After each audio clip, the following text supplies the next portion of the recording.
पैदा होने के बाद गड़बड़ी कहां शुरू हो रही है? क्योंकि वो बच्चा सुन क्या रहा है, वो बच्चा खा क्या रहा है, वो बच्चा देख क्या रहा है, उसके दोस्त क्या बातें कर रहे हैं, उसके माता पिता क्या बात कर रहे हैं, इसमें डिपेंड करता है। अदरवाइज माँ के पेट से सारे भ्रूण होके पहले, सबसे पहले भ्रूण ही होते हैं, बाद में पैदा होते समय भी कोई आतंकवादी, कोई पत्थरबाज तो होता नहीं।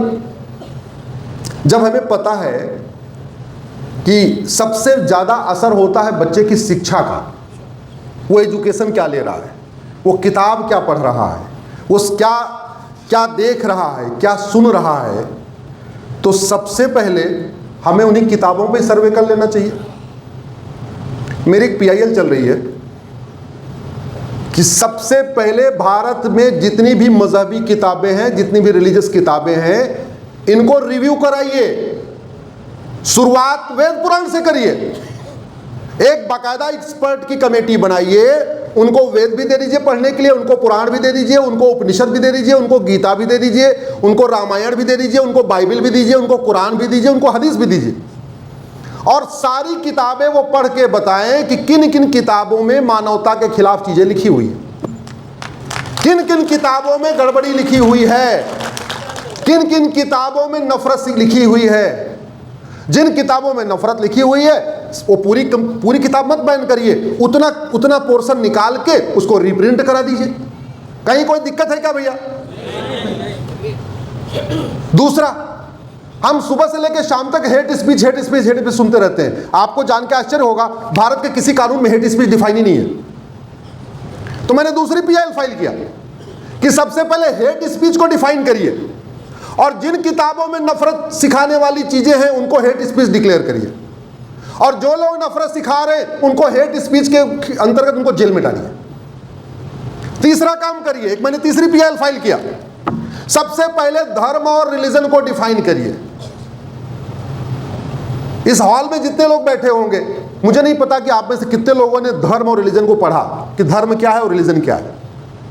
आज की डेट में 90% लोग धर्म को रिलीजन मान के बैठे हैं, रिलीजन को धर्म मान के बैठे हैं, जबकि धर्म और रिलीजन में जमीन आसमान का अंतर है। धर्म जोड़ता है और रिलीजन तोड़ता है, सबसे बड़ा डिफरेंस तो यही है।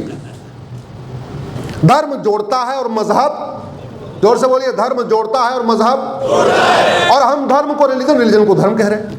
यह गलती केवल कॉमन मैन नहीं कर रहा है, यह गलती संविधान की शपथ लेने वाले सांसद, विधायक, मंत्री और जज भी कर रहे हैं। इसलिए मैंने एक PIL फाइल किया कि धर्म क्या है, मजहब क्या है, इसको प्राइमरी स्कूल में एक चैप्टर डालिए। सरकार को नोटिस हो रखा है, एजुकेशन मिनिस्ट्री को नोटिस हो रखा है, अभी से पढ़ाइए कि मजहब क्या होता है, धर्म क्या होता है। संविधान धार्मिक स्वतंत्रता देता है, मजहब की बहुत आंशिक स्वतंत्रता देता है, बहुत पार्शियल फ्रीडम देता है मजहब की। दुर्भाग्यवश हमारे देश में सब कहते हैं जी हमें तो फ्रीडम ऑफ रिलीजन है। अरे फ्रीडम ऑफ रिलीजन थोड़ा सा है, बहुत थोड़ा सा है। संविधान में धर्म की स्वतंत्रता है, तो धर्म मजहब को डिफाइन किया जाए। चौथा जो सबसे इंपॉर्टेंट है, ये BNS बनी, लेकिन बहुत दुख के साथ मुझे कहना पड़ रहा है, 150 साल के बाद IPC बदली गई, लेकिन BNS बनाते समय ना हमने अमेरिका के कानूनों को देखा, न चीन के कानूनों को देखा, न सिंगापुर के कानूनों को देखा। मुझे लगता है ड्राफ्टिंग कमेटी वाले केवल कॉफी पिया करते थे दिल्ली में बैठ बैठ के, और बंद कमरे में बैठे बैठे उन्होंने, एक कहावत है ना, नई बोतल में पुरानी शराब, एग्जैक्टली वही कर दिया।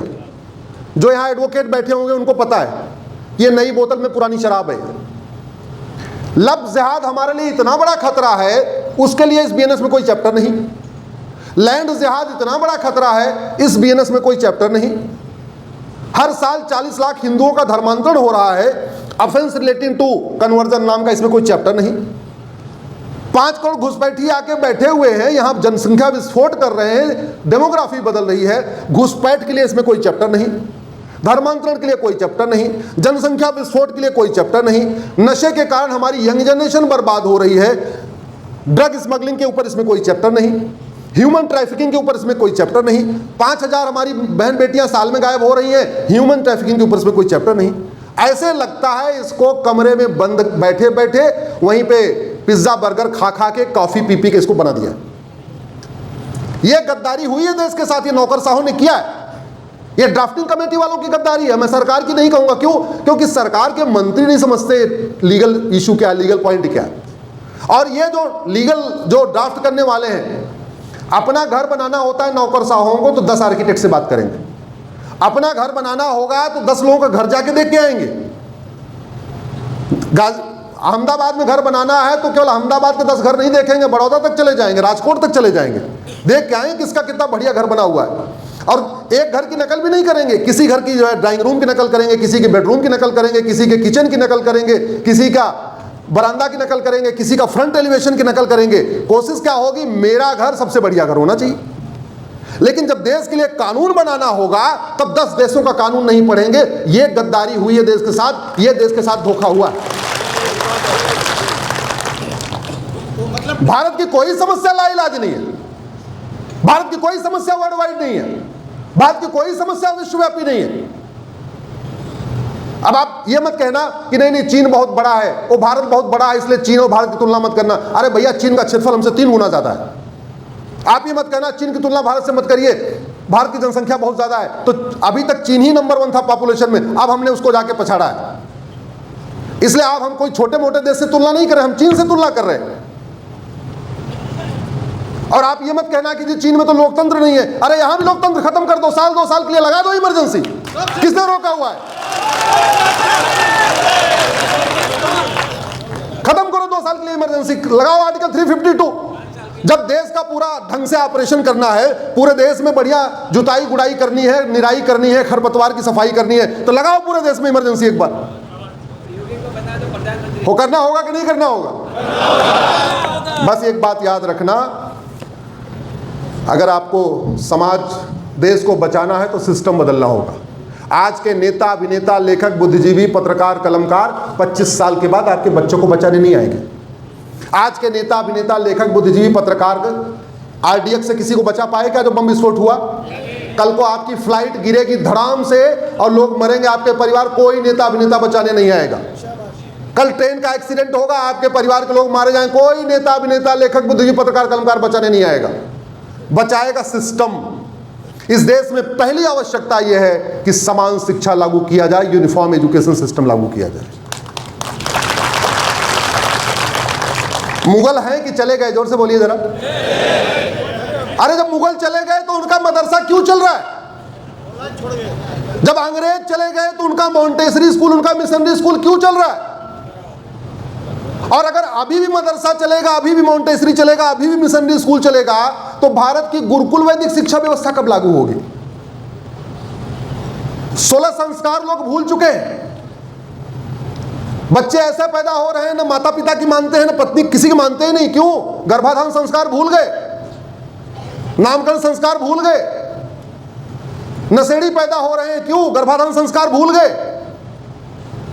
हमारे 16 संस्कार की व्यवस्था कन्वर्टेड हिंदुओं में छोड़ो, हिंदुओं में तो नहीं हो रही है। शादी के फेरे पंडित जी नहीं करा रहे, शादी के फेरे तो करा रहा है वो कैमरामैन। वो डिसाइड करता है कि कब क्या करना है, कहां जा रहे हैं हम।